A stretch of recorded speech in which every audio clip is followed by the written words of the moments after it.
Shalom Israel. Today we're going to discuss Jews are not Israelites. They are Khazars from an ancient kingdom called Khazaria. Okay, we all understand. We have an understanding now from our lesson that we've been teaching that first off and foremost that the children of the transatlantic slave trade, the so-called blacks, are actually the biblical Israelites, the people of the Bible. And Jesus, who you call Jesus, Yahushua, is actually of those people. So the Bible is actually the history book of the people of the slave trade, or the black people of the world. Not all black people, because Africans are different from Hebrews, but nonetheless, the people that we call black in this world, the so-called Negroes of the transatlantic slave trade, are actually the Hebrew Israelite people of the Bible. Now, so if we are the people of the Bible, then you may say to yourself, who are the people that are in the land of Israel right now today? The ones who call themselves Jews, who the churches consider these as the children of God. Most of the churches call these people the God's people, the Israelis and such and such. They never hardly call themselves Israelites, because most of them know that they're not the biblical Israelites. A lot of them will tell you that they're not. You know, their rabbis and such will tell you that they're not biblically bloodline related, but they are the people. Nonetheless, it doesn't make sense, because they know that they're not biblically. They know that they're not biblically or blood connected to the people of the Bible. But so the Jews today are not the biblical Israelites. They actually converted. They're a people called the Khazars from a kingdom called Khazaria, and they actually converted under their king named Bulan, King Bulan, or they call him, instead of kings, they call them Khagans. They converted the entire nation to Judaism in the mid to late 700s. And they are Khazars. Now, this is a nation that most people have never heard of, and it's kind of funny to me how this has never been heard of or taught. And matter of fact, I didn't come about this in maybe about 15, 16 years ago, when I finally found out who actually the Khazar people were, because they don't teach this in school. You know, these things are not taught. As a matter of fact, this kingdom is not even taught, even though it had a lot of dealings with other kingdoms that we heard of in world history, as the Ottoman Empire, the Caliphate Ottoman Arabic Empire, and the Byzantine Eastern Roman Empire. They had a lot of dealings with them, but for some reason, this nation is never taught of. And the reason why is because this nation, entire nation, converted to Judaism. The question would be, where are these people now? You know, Khazaria was an ancient Turkish, Eastern European, aka Russian empire. It was actually in Russia. You know, the region that we call Russia right now, around the Caucasus Mountains, the Volga River, those areas. And one of the reasons why it's not taught in world history is because the question would arise, where are they? How can an entire nation of people convert to a religion and then they disappear off the face of the earth? The reason is because the people in Israel, the people that call themselves the Jews right now, are those people. As a matter of fact, all of them, the majority of them, 98 to 99% of them, originate from the area that was their nation, the area of Khazaria, Russian. The majority of these Ashkenaz Jews are Russian Jews. This is just a fact. As a matter of fact, even the president of Israel, Benjamin Netanyahu, he's actually a Russian. You know, if you go to his family history, if you go brief family history, they'll say that he was Polish. His father was Polish. But in actuality, if you go into the depths of his family history, you'll actually find out that he is actually Russian. His father's name was Nathan Malachowski. His grandfather was Nathan Malachowski, and his father's been Zion Malachowski. And they were Zionist activists, but they're Russian. They come from the area of Kyiv. Yeah, Ben Zion. So they're actually Russian. They're not They're not Polish or Israeli at all. They're Russian. And yeah, here we go. We go to Nathan. Put up Nathan Milikowski. He was actually born in Kriva. So Benjamin Netanyahu's grandfather was actually born in Kriva, Russia, in 1879. So they're Russian, as are most of the Ashkenazi so-called Jews. They're not Israelites at all. They're not Israelites at all. They're Khazars. And so the true biblical Israelites didn't go, because if you look at a map, geography-wise, look, the true biblical Israelites actually ran into Africa. They didn't go up north near the Roman Empire because Khazaria was right next to the Roman Empire. As a matter of fact, they helped the Romans against the Ottoman Caliphate Empire. So they helped the Romans. It doesn't make sense that the Israelites or the Romans destroyed in the year 70 AD would form an empire after they were persecuted, after they were exterminated by the Romans, and form an empire to help the Romans. All of this stuff doesn't make sense historically, so they can't teach it. And this is why it's not being taught. But we're here to inform you. We're going to do a lot of lessons on history too, because a lot of our people lack knowledge of history. And that causes a lot of confusion and why they can't decipher what is what and understand scriptures. Even a lot of preachers, the majority of preachers don't understand history. They don't understand history, nor do a lot of them even consider it. But the Bible has everything to do with history. It is a history book, past, present, and future, but nonetheless, it is a history book. I mean, when you start talking about the Persian Empire, the Assyrian, you start talking about the Egyptian empires, those are all past events. Those are historical events. The pharaohs, even Moses and crossing the Red Sea, that was a historical event. So it's all about history, past, present, and future. More than history, but nonetheless has a lot to do with history. So we understand that the children of Israel actually went into West Africa. The real children of Israel never went north. The only ones that were taken north were the ones that were carried away captive into slavery, and they put them in those coliseums and they slaughtered them horrendously. Animal slaughter, being slaughtered by the soldiers and being gladiators, all types of horrendous things that they did to our people. So they didn't go to live in Europe. They didn't go to live in the Roman Empire or the Khazarian Empire and live happily ever after. It was total annihilation of the people. They ran. So the true Israelites ran into Africa, just as the Israelites did in biblical times when they were running from their enemies. And don't get me wrong, they were enslaved in African Egypt. We know that. So this is not a race thing. This is not a black and white thing. This is a nation thing. This is a truth thing. Because when our people were enslaved in Africa, they were enslaved by black African Hamites.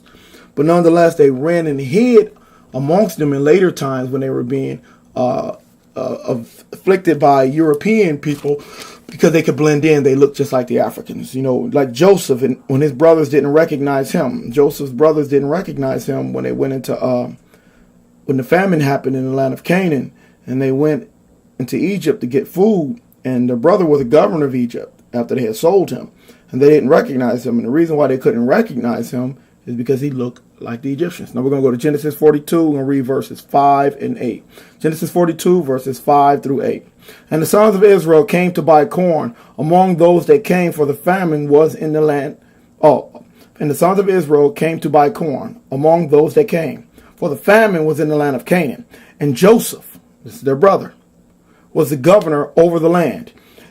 And he it was that sold to all the people of the land. And Joseph's brother came and bowed down themselves before him with their faces to the earth. So his brothers bowed down their face to him. And Joseph saw his brethren, and he knew them, but he made himself strange unto them, and spake roughly to them. And he said unto them, Whence come ye? And they said, From the land of Canaan to buy food. And Joseph knew his brethren, but they knew him not. See, Joseph's brother didn't know him, even though they didn't know him, even though he was their brother, because he could blend in, because Hebrews and Africans always blended in together. The Bible even says that the Most High even said that, Are you like unto the Ethiopians unto me? And then we can tell you another story where Miriam, in Numbers 12 verses 9 through 12, where Miriam, the sister of Moses, was stricken with leprosy. because she tried to usurp authority, telling the people, her and Aaron tried to tell the people that God doesn't only speak to Moses, he speaks to them also. Problem with that was she got out of line and she was cursed with a plague, and the plague that she was cursed with was called leprosy. Now, it's not like what we call leprosy today, because what we call leprosy today is not the same as the biblical leprosy. Biblical leprosy was actually somewhat like what we call vitiligo. A lot of people have that. Michael Jackson has that. A lot of people have where you actually lose the melanin in the tonality in your skin, and your skin actually turns white. Well, she was turned white, and that was a plague then. Now, it wouldn't be a miracle if a white person turned white. You see, it wouldn't make sense. But if a person of color, a person of melanin turned white, then it would be something out of the ordinary. We're going to read Numbers 12, 9 through 10. Verse 9. And the anger of the Lord was kindled against him, and he departed. And the cloud departed from off the tabernacle, and behold, Miriam became leprous, white as snow.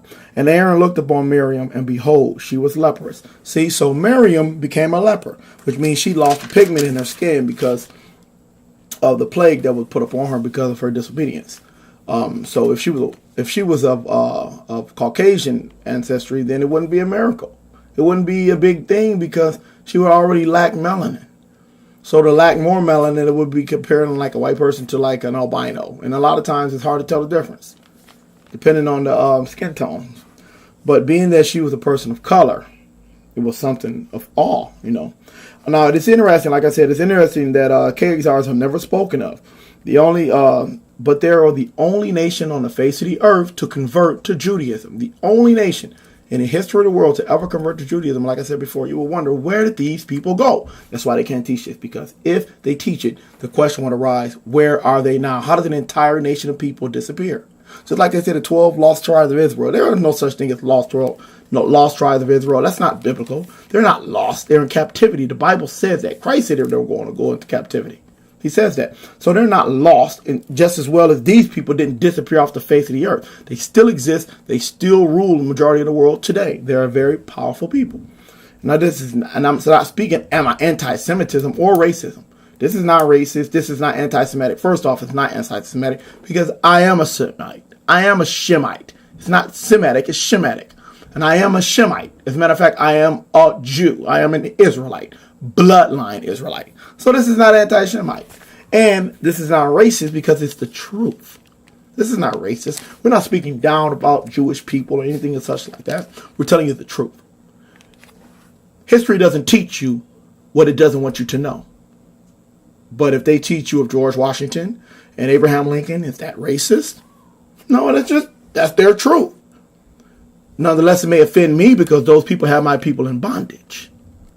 But it doesn't make it racist. It's the same thing with me talking about this. This is not a racist issue. It is a truth issue. And if someone finds offense to it, maybe because they have racism in them.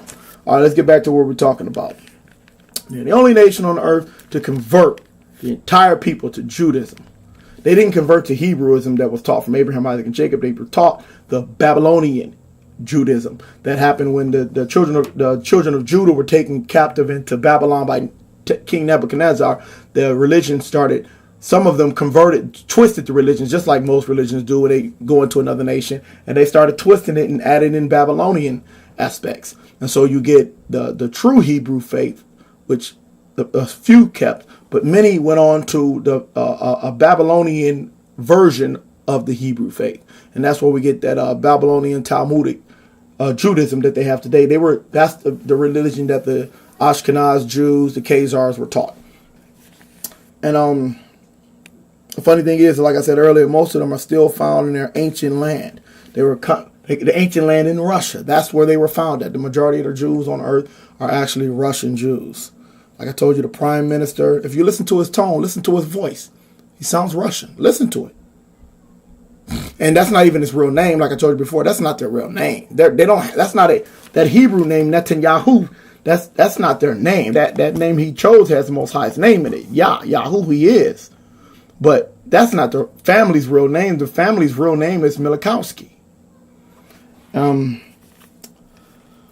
So these things we'll talk of, and it's biblical actually, because the Most High Son, Christ, who we call Jesus, we call him Yahushua, his Hebrew name, actually said that Jerusalem was going to be trodden down of the Gentiles, basically saying that Israel was never going to be, was going to be trodden down to Gentiles till the time the Gentiles is done. Israel was never going to be ruled again by the original Israelites until Christ returned, until he returned. So we go to Luke 21:24. Let's get through this real quick. Luke 21, verse 24. And we read. It was right now. 21:24. Here we go. And they shall fall by the edge of the sword, and shall be led away captive into all nations. And Jerusalem should be trodden down of the Gentiles until the times of the Gentiles be fulfilled. See, Christ said that the Israelites were going to be taken into captivity, and the Gentiles were going to trot down the land, or the Gentiles were going to rule the land and trot on it. The Israelites, the true bloodline Israelites, are never going to be there once they go into captivity. And we know how we went into captivity, by them ships. We're going to read in the book of Ezekiel how it even talks about how another nation was going to take possession of their land. And the nation is Idumea, which is actually Edom. And it's actually, we're going to teach this in another lesson, it's actually Jacob or Israel's brother Esau. That's who they really are. Idumea. We're going to read Ezekiel 36, verse 5. Ezekiel 36, verse 5. Therefore, thus saith the Lord God, surely in the fire of my jealousy have I spoken against the residue of the heathen, and against all Idumea, which have appointed my land into their possession.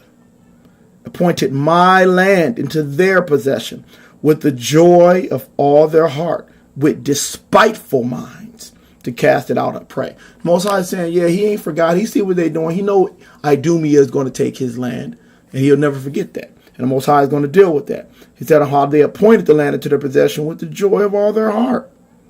The residue of the heathen, Idumea, have taken his land and cast it out for a prey. So the Most High knew all of this was going to happen. These things are not new. This is what the scripture said was going to happen. It happens. The Most High's Son even talked about how he was going to return Israel to the land. Israel is not going back to the land on their own. The Most High is who's going to bring Israel back to the land.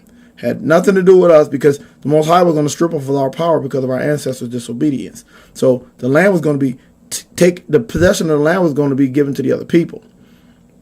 But the Most High will bring us back. The Most High is the one that's going to bring Israel back into the land. And so these people have not been brought back in by the Most High Son, because the Most High Son is actually going to return the people back to the land. That's what it's all about. And he's going to deal with that on his own.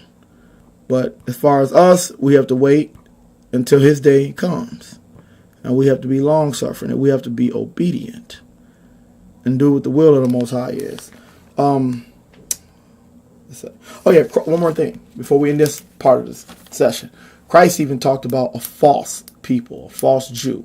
He talked about before, like there's going to be someone that's going to take your place. We're going to go to Revelation 2:9, and then we're going to read Revelation 3:9. Revelation 2:9 reads as follows. This is Christ, it's red writing. I know thy works, and tribulation, and poverty, but in parentheses, but thou art rich. So it's Christ letting the Israelites know, I know your works. I know your tribulation, because you're going to go through tribulations. And I know your poverty, because you're going to be poor. Now, if you and I both know anything, the people that call themselves Israelis are not poor. As a matter of fact, probably the richest ethnicity of people on the face of the earth. He said, but thou art rich, in parentheses. We're rich in spirit and we're rich in him, but physically we don't have any riches on this earth. And even the ones who we call rich are poor because they're controlled. LeBron James got out of line about a year ago or so and talked about Jews and riches and wealth, and he had to make a public apology. We don't run nothing. And I know the blasphemy of them which say they are Jews and are not, but are the synagogue of Hashatan.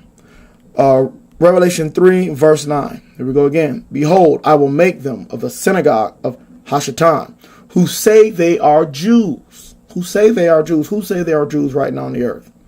And are not, but do lie. Behold, it says, and are not, but do lie. Behold, I will make them come and worship before thy feet, and to know that I have loved you. So the Most High in the end, he's going to make them come and worship before our feet. This is what the books say. Open up your Bibles and read King James Bible, Revelation 3:11.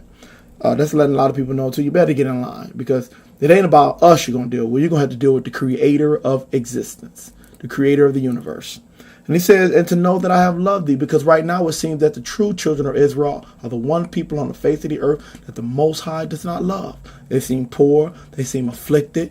They seem destroyed mentally, physically.